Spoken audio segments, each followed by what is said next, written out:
Now, that is not a very good picture of a temple, but if I had my pointer, I'll try it again. Won't try it. In the very back is the Holy of Holies. You see the stairs leading down?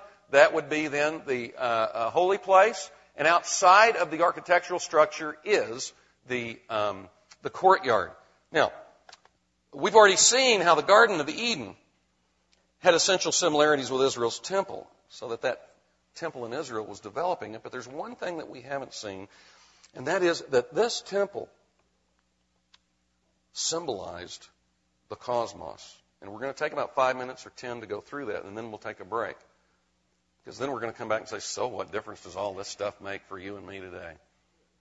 But it's very important that we have gone through what we're going through, because at the end of the day, what I'm going to contend is you and I have the mantle of Adam, because we're in that last Adam, Jesus Christ. There's a lot of continuity between Adam and Noah, Jacob and Israel.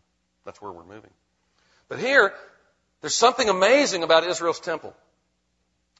Psalm 78:69 says that God built the sanctuary like the heights. He built the sanctuary like the earth, which He founded forever. That's amazing. This is saying that this thing that just looks like an ancient temple symbolized the heavens and the earth. Let me repeat that. Psalm 78:69. God built the sanctuary like the heavens. He built it like the earth which He founded forever. That is, He's modeled the temple in some way to be a little replica of the heaven and the earth.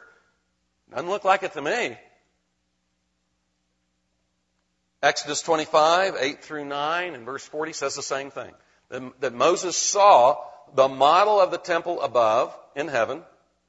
He saw the heavenly temple, and he built the tabernacle just like it. In some way, this is a model. We want to see how that is. But there's something else that's important to mention here. Isaiah 66:1 says, God says, heaven is my throne, the earth is my footstool. Where then is a house you could build for me? Wait a minute. God wanted him to build a structure, yet He says, you can't build a house for me that will really house me in the way I want. What's God doing? This is just a model. We're going to see how it's a model for the cosmos. We're going to see this is a model of the heavens and the earth that God wants to fill. That God, His special presence, eventually is going to break out and fill what the rest of the temple symbolizes, which is the heavens and the earth. That's what I'm going to argue. So let's look at that now, and then we will take a break. Israel's temple was a miniature model of God's huge cosmic temple that was to dominate the heavens and the earth. It was a model not just pointing to the present cosmos as a temple, but especially pointing to the new heavens and earth, which would be perfectly filled with God's presence, as that presence would break out from the Holy of Holies. Remember, there's a curtain there? We're going to talk about that curtain, but I'm just going to go on and say right now, remember when it splits in the Gospels? It splits from top to bottom. My wife told me the significance of that because she does stitching. When you stitch something and you want to undo it, you have to undo it where you finished. You don't go to the top. The fact that this was torn from top to bottom indicates that in Jesus Christ, God's begun to break out of the temple. I'm anticipating, but I want you to see where I'm going so you follow it, because I've been told this is not easy stuff. So, the temple was a miniature model of the coming temple which would fill heavens and earth. And that's evident from the following. The temple was divided, as I've said, into 3 sections. The Holy of Holies represented the invisible dimension of heaven. The holy place represented the visible heavens you could see.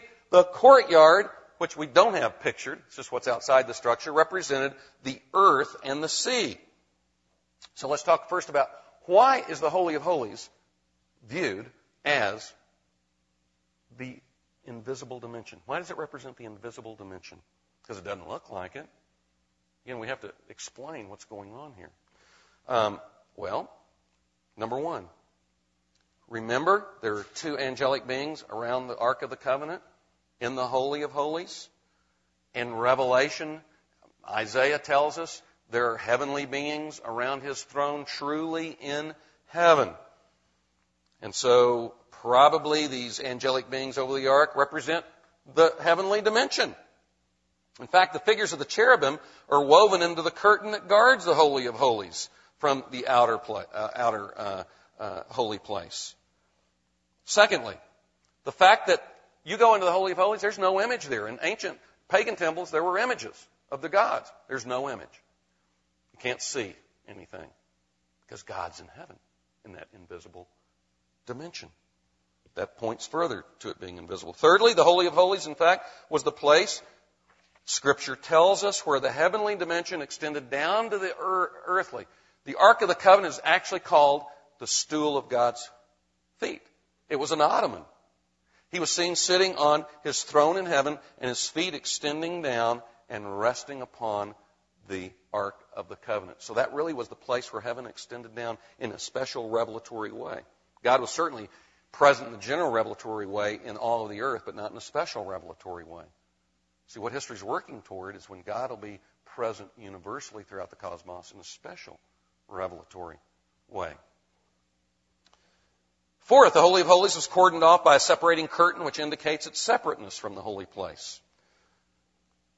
Fifth, the high priest could only enter the Holy of Holies once a year, and even then he had to produce an incense cloud so he couldn't see the light, glorious presence of God. If he did see that presence, there's no image, but the presence of God was there. If it was just nakedly exposed to him, he would be destroyed because he's a sinful creature. In fact, that incense cloud may have represented that heavenly realm that's beyond the clouds of heaven that we could see. The holy place, the second section, right as you go down the stairs, and by the way, the Holy of Holies probably was lifted up. Why? It represented the hillock or the mountain that Eden was on, probably. Everything has some significance, I think, here. Though you've got to be careful. There have been a lot of allegorizations of the temple. I hope I'm not doing that. The holy place represented the physical heavens that you could see. Doesn't look like it to me. Well, first of all, there were curtains in the tabernacle and in the holy place, apparently. They were blue, purple, and scarlet, probably representing the variegated colors of the sky. And there were winged creatures that were sewn into that. Probably enforced an appearance of the visible heaven. Secondly, the lampstand had 7 lamps on it. In Solomon's temple, there were 7 lampstands, so you had 70 lights. If you were to peer in there, it was rather dark, even in the daytime, you would see 70 lights. Perhaps appearing as heavenly light sources. Thirdly, the symbolism of the lights symbolizing heavenly light sources like stars is enhanced by observing that the Hebrew word, I've written that up, meor is the way it's pronounced. The plural, meoroth, put in transliteration, means lights. The word for the light and the lights on the top of the lampstand, that's the word. This word is used 10 times in the Pentateuch, the first 5 books of the Bible, for the lamps on the top of the lampstand. And the only other place in the first 5 books of the Bible where the word occurs is 5 times in Genesis 1:14-26, where it refers to the sun as the major light, the moon as a lesser light, and the stars as lights, using that word. The only time it's likely that that's the symbolism.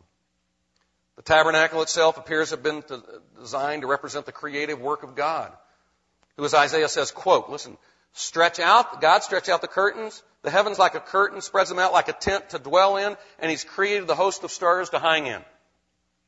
That would be the way that would appear. Psalm 19, 4-5 says that in heaven God placed a tent for the sun. Word for tabernacle. Plausibly, this is the reason that the holy place was covered with gold on the ceiling, the floor, and the walls. The sheen of the precious metal possibly was to mimic in some way the reflection of the light sources in heaven.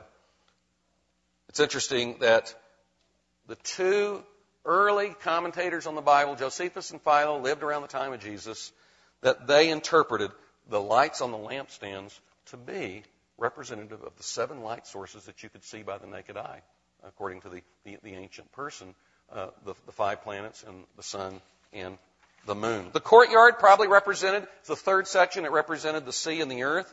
And this identification of the outer court is suggested further by the Old Testament description, where the large molten wash bowl and altar in the temple courtyard are called respectively the sea, and then the bottom of the altar was called the bosom of the earth.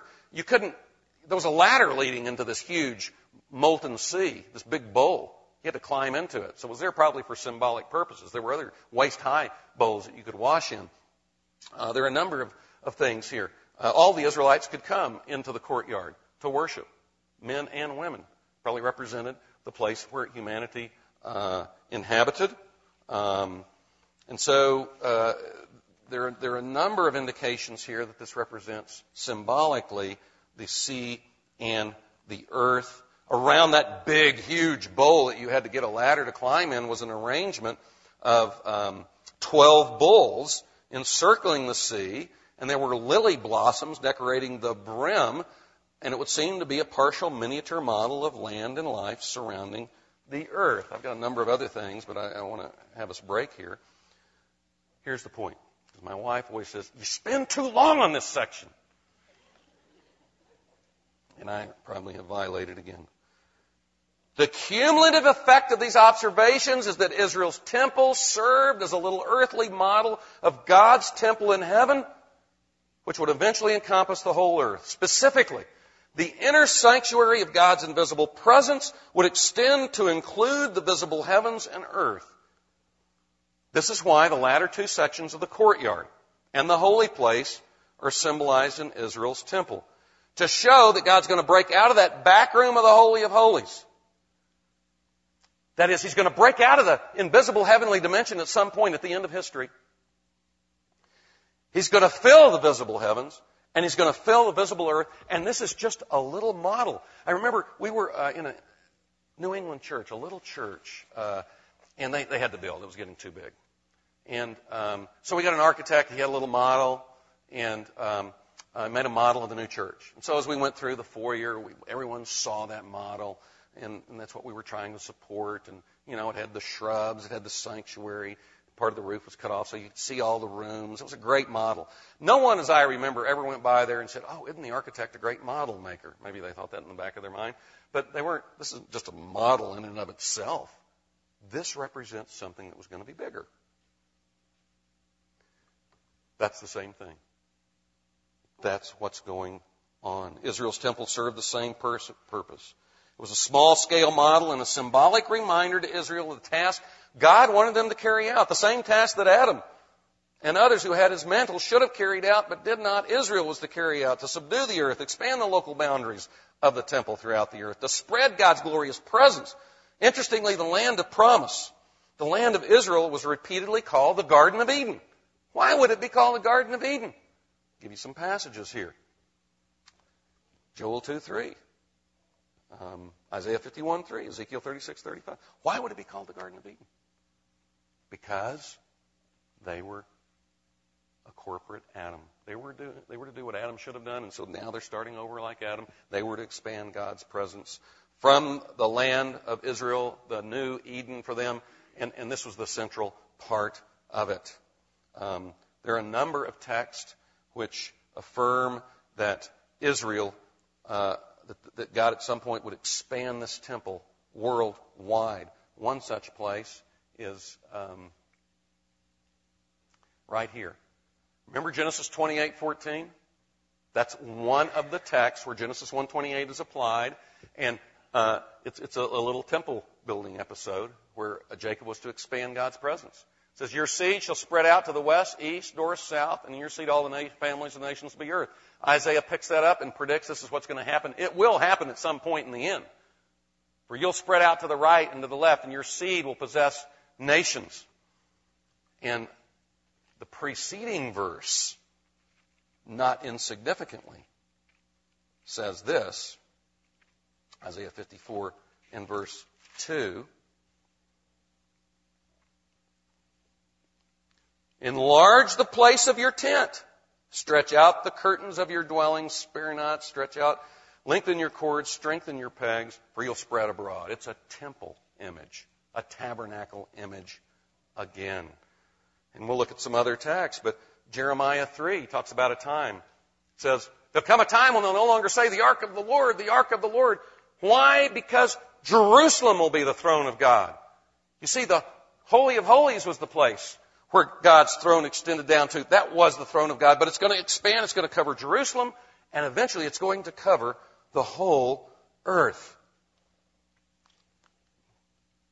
Israel did not carry out this great mandate to spread the temple of God's presence over the whole earth. Isaiah 42:6, 49:6 says they were to be a light to the nation, symbolized by the lampstand, but they were not. Exodus 19:6 says that collectively they were to be a kingdom of priests and a holy nation, being mediatorial priests as a whole nation between them and the unbelieving dark world.